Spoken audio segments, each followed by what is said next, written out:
The Holy Spirit Rider 2.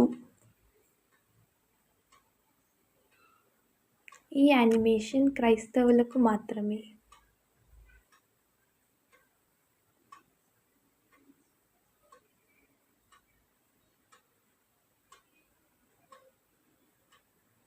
Roger పరిశుద్ధాత్మ అనే motor సైకిల్తో దేవుని నిత్యజీవానికి ప్రయాణం చేస్తున్నాడు.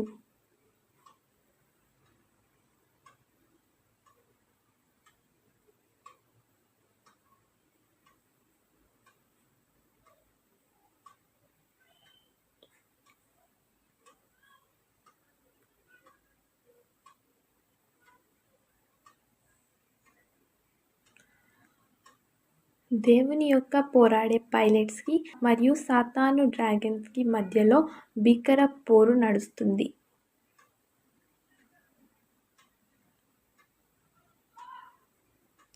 ఇతను చీకటిలో కూడా పరిశుద్ధాత్మ అనే టెలిస్కోప్తో చూడగలుగుతున్నాడు.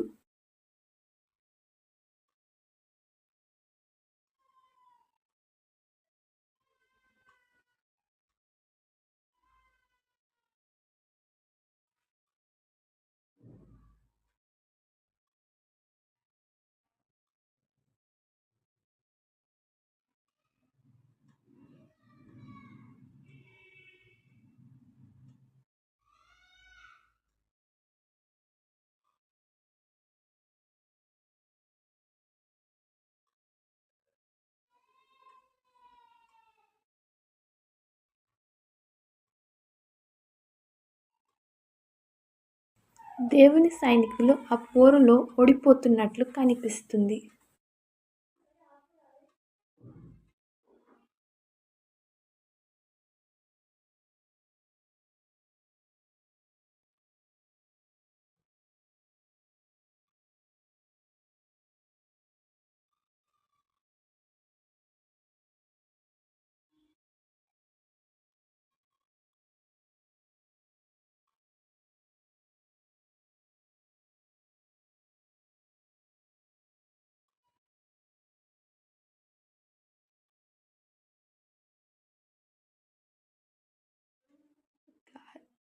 గాలిలో మరియు మన చుట్టూ ఉండే సాతాను చీకటి శక్తులను బట్టి సాతాను డ్రాగన్స్ యుద్ధాన్ని గెలిచాయి. దేవుని పోరాట యోధులు తీవ్రంగా గాయపరచబడ్డారు.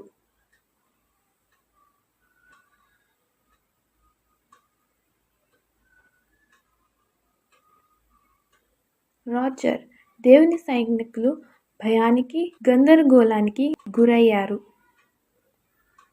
వారిలో స్త్రీలు మరియు పిల్లలు ఉన్నారని, వీరెందుకు తమ శత్రువులను జయించలేకపోయారని ఆశ్చర్యపోతున్నాను అని రాజర్ చెప్తాడు. దేవుని బిడ్డలైన పురుషులు ఎక్కడ ఉన్నారని రాజర్ పరిశుద్ధాత్మను అడుగుతాడు. నిజమే, నీతో నేను అంగీకరిస్తున్నాను. స్త్రీలు మరియు పిల్లలకు పురుషుల అధికారం అవసరం. అందుకే దేవుడు నిన్ను వారి దగ్గరకు వెళ్ళమని చెప్తున్నాడు. ఎందుకంటే నీవు ఒక ప్రవక్త అని పరిశుద్ధాత్ముడు అంటాడు. చూడు, ఇప్పుడే ఒక ఎయిర్ క్రాఫ్ట్ పడిపోయింది.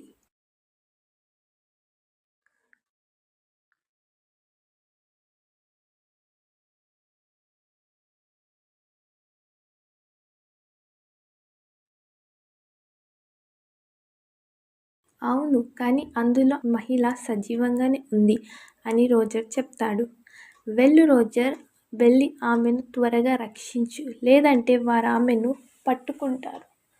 ఇప్పుడే వెళ్ళి ఆమెను రక్షించు అని పరిశుద్ధాత్ముడు చెప్తాడు.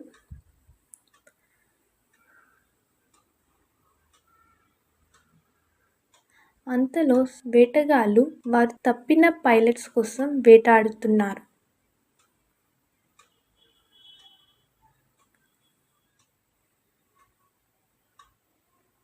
దురాత్ములైన వేటాడే కుక్కలు ఆమె దగ్గరకు తొందరగా వెళ్దామని ప్రయత్నిస్తారు. అంతలో రాజర్ వారిని హతమారుస్తాడు.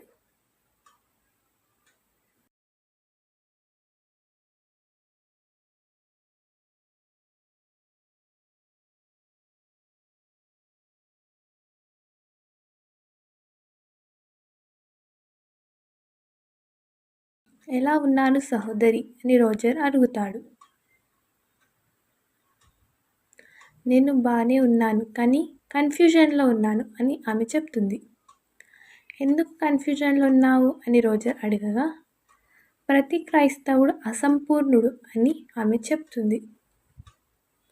అవునా, నీతో ఎవరన్నారు అని రోజర్ అడగగా అనేక యవ్వన క్రైస్తవులకు పాస్టర్స్ మరియు పెద్దలు మీరు సంపూర్ణులు కారని చెప్తున్నారని ఆ మహిళ చెప్తుంది. ఇదేనా నిన్ను కన్ఫ్యూజ్ చేస్తున్నది అని రోజర్ అడగగా అవును అని ఆ మహిళ చెప్తుంది. నా పేరు రోజర్, నీ పేరేంటి అని అడగగా నా పేరు లిన్. లిన్, దయచేసి జాగ్రత్తగా విను. ఏ పాస్టర్కి కానీ ఏ పెద్దల మాటలు కానీ వినకు, ఎందుకంటే వారు దేవుని బిడ్డలు కారు.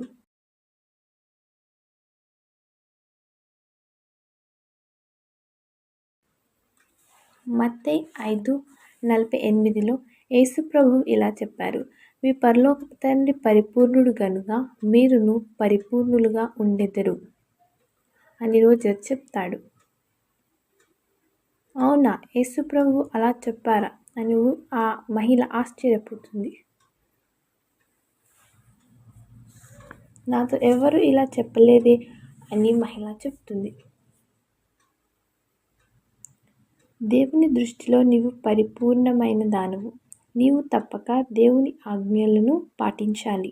నీవు పరిపూర్ణంగా ఉన్నావని దేవుడు ఆజ్ఞాపించాడు. నీవు పరిపూర్ణము అనే దేవుని ఆజ్ఞను పాటించకపోతే దేవుని ఆజ్ఞను మీరిన దానవు అవుతావు. ఇంకా అవిధేయత అనే పాపంలో పడిపోతావు. పశ్చాత్తాపపడు, దేవుని ఆజ్ఞలని అంగీకరించు, నీవు పరిపూర్ణం అనే ఆజ్ఞను కూడా పాటించు అని రోజర్ చెప్తాడు.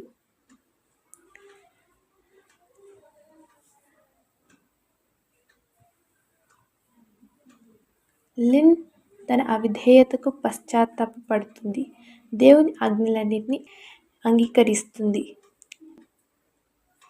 దేవుడు ఆమె యొక్క పశ్చాత్తాపాన్ని అంగీకరించాడు, ఆమెను క్షమించాడు.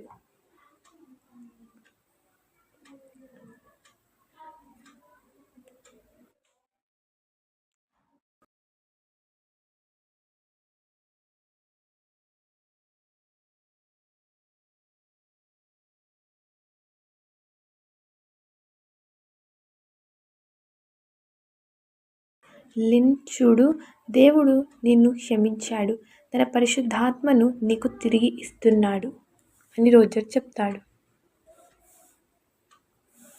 నేను ఇప్పుడు ఎంతో సంతోషంగా ఉన్నాను. దేవుడు నా హృదయాన్ని పవిత్రపరిచాడు. నేను దేవుణ్ణి ప్రేమిస్తున్నాను, ఆయన నన్నెంతగానో ప్రేమించాడు. కృతజ్ఞతలు అని రోజర్కి కృతజ్ఞతలు చెప్తుంది.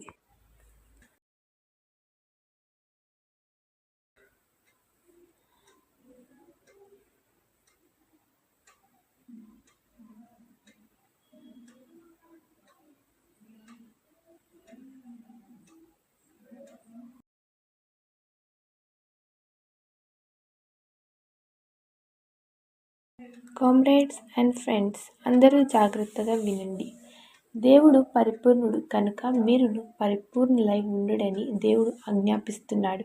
దయచేసి దేవుని ఆజ్ఞలన్నింటినీ అంగీకరించి వాటిని పాటించండి. సాతాను డ్రాగన్స్తో పోరాడండి, దేవుడు మనకు జయమిస్తాడు అని లిన్ చెప్తుంది.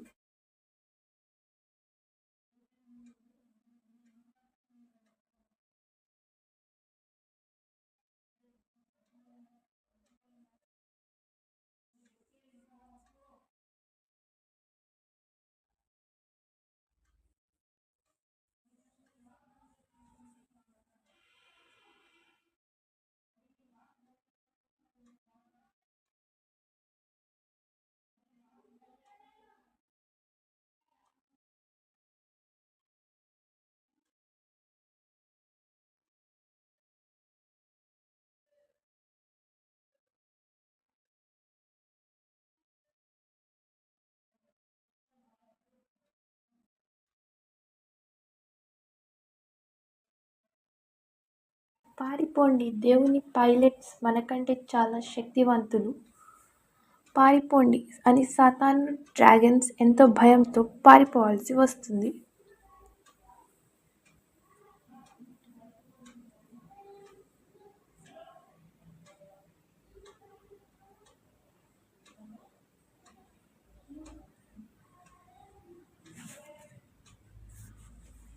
నీ ప్రార్థన చీకటి రాజ్యాన్ని దేవుని యొక్క వెలుగుతో నింపగలదు.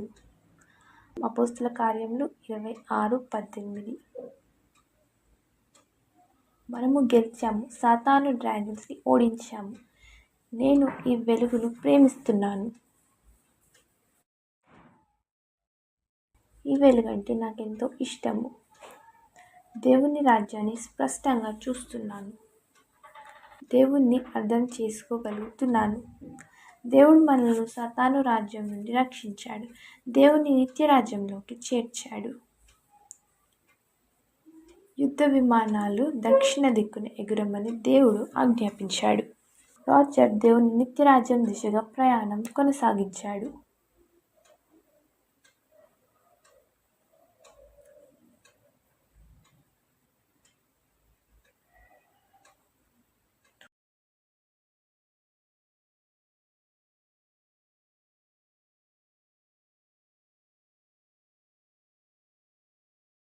రాజర్, ఈ పట్టణం క్రైస్తవుల పట్టణం అని పరిశుద్ధాత్ముడు చెప్తాడు.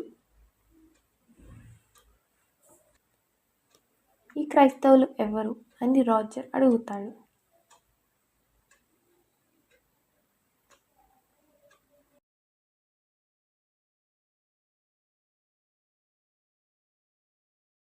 వీరు యేసు ప్రభువును నమ్ముతారు, కానీ ఆయన ఆజ్ఞలకు లోబడరు అని పరిశుద్ధాత్ముడు చెప్తాడు.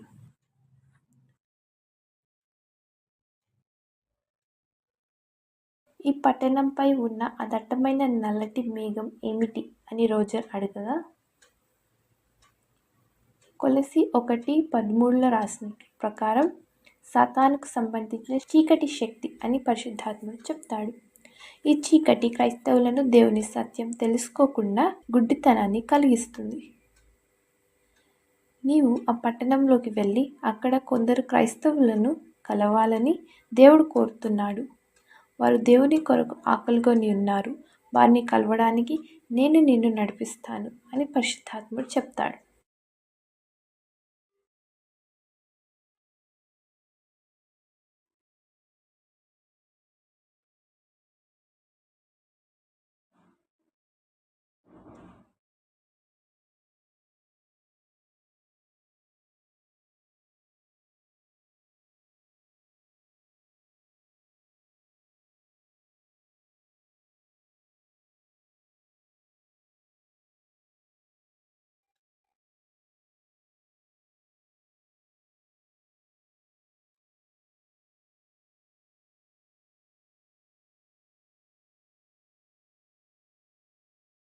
ఆ పట్టణంలో చాలామంది క్రైస్తవులు మంచివారుగా కనిపిస్తున్నారు, కానీ దేవుని సైనికుల్ని అనుమానించారు. దేవా, వీరు నన్ను పరిశీలిస్తున్నారు, ఆహ్వానించటం లేదు అని రాజర్ చెప్తాడు. అవును, వారే కాదు, వారి దుష్ట యజమానులు కూడా. క్రైస్తవుల దుష్ట యజమానులు భూమి అంతటా ఉన్నారు. అబద్ధ బోధకులను వెతకడం కోసం క్రైస్తవులకు ట్రైనింగ్ ఇవ్వబడ్డది అని పరిశుద్ధాత్ముడు చెప్తాడు. మత్తయి 7:15 అబద్ధ ప్రవక్తలను గూర్చి జాగ్రత్త పడుడి. వారు గొర్రెల చర్మములు వేసుకొని మీ యొద్దకు వత్తురు, కానీ లోపట వాళ్ళు క్రూరమైన తోడేళ్ళు.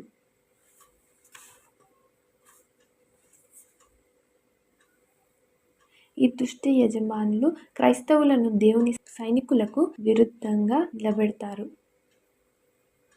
ఇది చాలా తప్పు.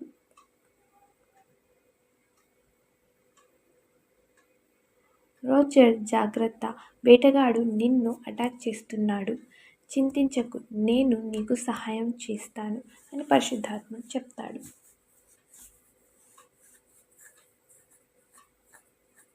నన్ను నమ్ము, నిన్నెవరూ గాయపరచరు. నేను చెప్పింది నువ్వు చేయాలి అని పరిశుద్ధాత్మ చెప్తాడు.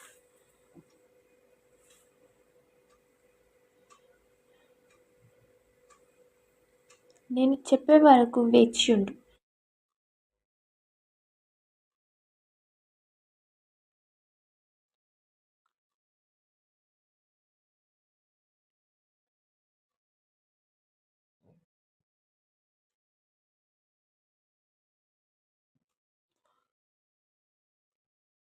ఎడమ వైపుకు మళ్ళు.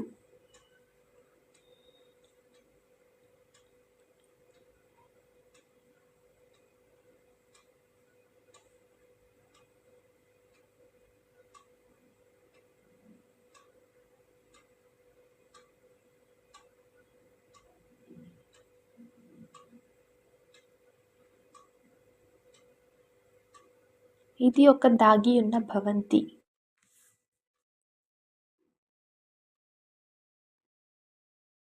ఇక్కడ ఒక యవనస్తుల గుంపు ఉన్నది.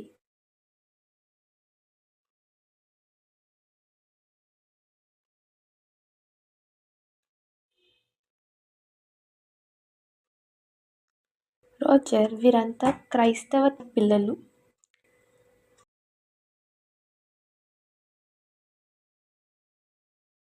బాల్యం నుండి దేవుని గురించి తల్లిదండ్రులు మరియు చర్చ్ ద్వారా బోధింపబడ్డారు. వీరు దేవుని సన్నిధిని అనుభవించరు. దేవుడు వీరి ప్రార్థనలకు జవాబివ్వడు. దేవుణ్ణి నమ్ముతున్నట్లు తమ తల్లిదండ్రుల కోసము నటిస్తున్నారు. వీరు పెద్దవారైనప్పుడు చర్చ్ని విడిచి లోకంలో కలిసిపోతారు. ఎందుకంటే చర్చ్కి కానీ తల్లిదండ్రులకు కానీ పరిశుద్ధాత్మ శక్తి లేదు.